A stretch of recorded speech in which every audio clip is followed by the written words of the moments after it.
Cette jeunesse qui n'ose pas forcément s'engager en politique, je lui dirais ceci: prenez votre temps, ne le faites pas précipitamment. Faites-le si vous en avez envie, mais dites-vous que si vous n'êtes pas là, les autres feront à votre place. Donc pour éviter cela, bien allez-y, foncez, baladez à rien, puis on va aller ensemble. Je m'appelle Giovanni William, je suis député de la première circonscription de Martinique. Mon parcours, il est assez long et à la fois assez court en termes de durée. J'ai commencé en tant que conseiller municipal, conseiller communautaire, vice-président d'une communauté d'agglomération. J'ai été le suppléant de la députée Josette Manin et puis je me suis présenté en 2022. Il y a eu la dissolution, donc représentation en 2024 et j'ai pu accéder de nouveau à ce mandat de député. J'exerce la profession d'avocat et je suis amené à travailler avec des collectivités notamment. De toutes les manières, tout le monde fait de la politique à grande ou petite échelle, mais en tout cas, c'est ce qui m'a donné envie de servir ma population. La semaine d'un député ultramarin commence par l'avion.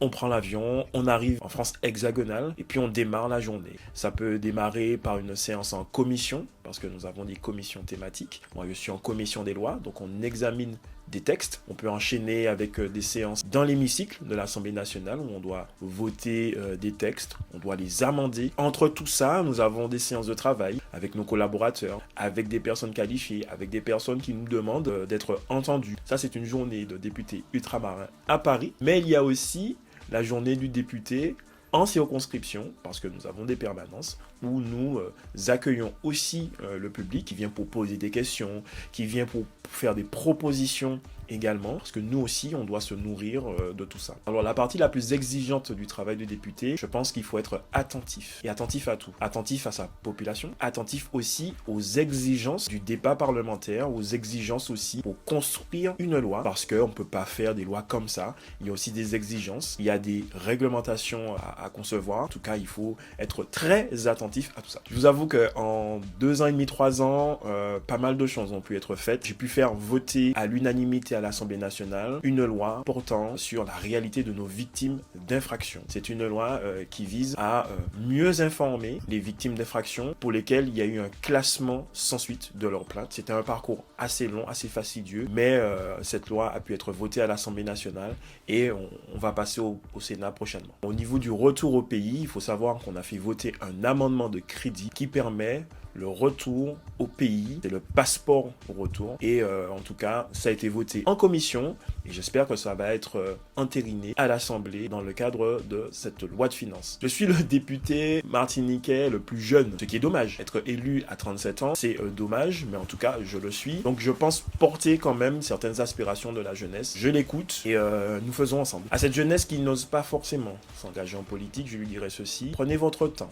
Ne le faites pas précipitamment. Faites-le si vous en avez envie, mais dites-vous que si vous n'êtes pas là, les autres feront à votre place. Donc pour éviter cela, bien allez-y, foncez, baladez à rien, puis on va aller ensemble. L'actualité, il y en a pas mal. En ce moment, je travaille sur les déchets, la gestion des déchets dans nos pays dits ultramarins. Donc, en ce moment, je travaille sur une proposition de loi qui irait dans le sens d'une meilleure gestion de ces déchets. Il y a aussi la question du fléau des sargasses. Je travaille sur la possibilité de réduire un certain nombre d'impôts qui concernent nos commerçants, nos entreprises et les particuliers pour qu'il y ait un dégrèvement possible par rapport à ce phénomène parce qu'il y a une réduction des chiffres d'affaires. On a travaillé avec la direction régionale des finances publiques, on travaille avec aussi les ministères concernés. Vous allez voir également des sargators, je le mets entre guillemets, et un amendement de crédit a été voté pour que soit abondé le dispositif de traitement, de gestion et de valorisation des sargasses. Autre actualité aussi, on parle de vie chère. Il y a un projet de loi qui est en cours, qui passera